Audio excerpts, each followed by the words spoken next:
As we go on this bridge, can anybody take a guess what used to be underneath it?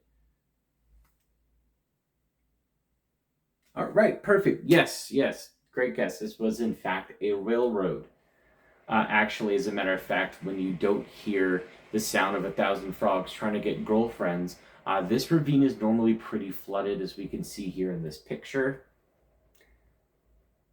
But yes, as a matter of fact, the apartment building behind me was the location of the trail station. Now, this was built in 1882. It really put Temecula on the map. It connected us with the rest of the country. We had people coming in, we had people coming out.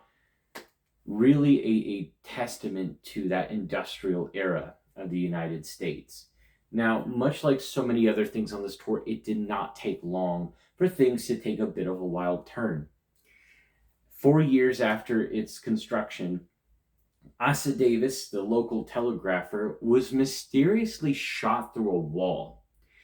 As he's lying down, succumbing to his injuries, he's able to telegraph one final sentence, or rather, half of one. Bullet struck, tell my, and then we flatline. For decades, people had often speculated and wondered, who was Asa Davis trying to reach? Was it his mother, his father, maybe a dear friend? And I'm here to tell you, it most likely was not his mother. The reason is because Asa Davis's mother was the one who put the hit out on her own son. That's right. Asa Davis was a homosexual, which tragically at the time was very frowned upon. We have notes from a lover only known as M, and they were planning to elope. So his mother went and hired a killer to handle her quote unquote family shame.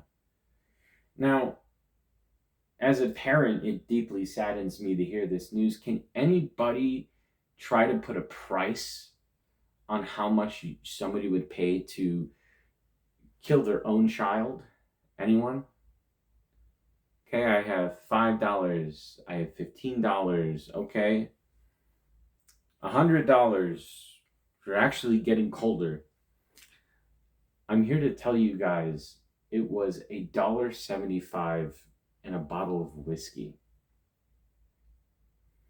Yeah, very unfortunate.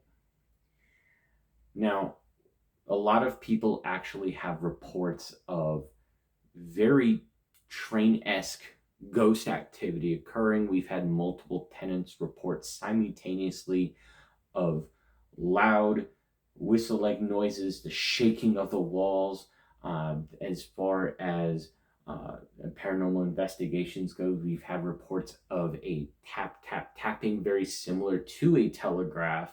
Many people speculate that that is Asa Davis himself attempting to communicate from beyond the veil.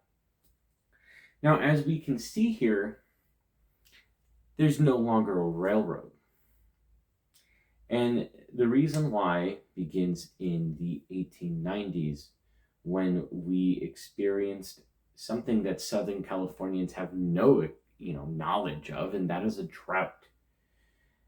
And town locals went to the Luiseños people and said, hey, we need water. We're desperate. Our crops are dying. Can you please pray to your ancestors and bring on some rain?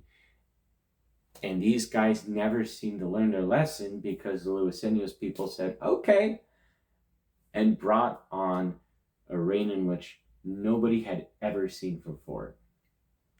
As a matter of fact, it brought on something biblical. It filled this ravine, completely washing away all the railroad equipment, everything here, tons and tons of money lost, and actually had flooded upwards into the businesses 3 feet above all of these buildings, completely devastating the town until they were able to rebuild. Now, the Luiseños people's story isn't over yet. If you all would like to come and follow me, we're going to move on to the next part of our tour.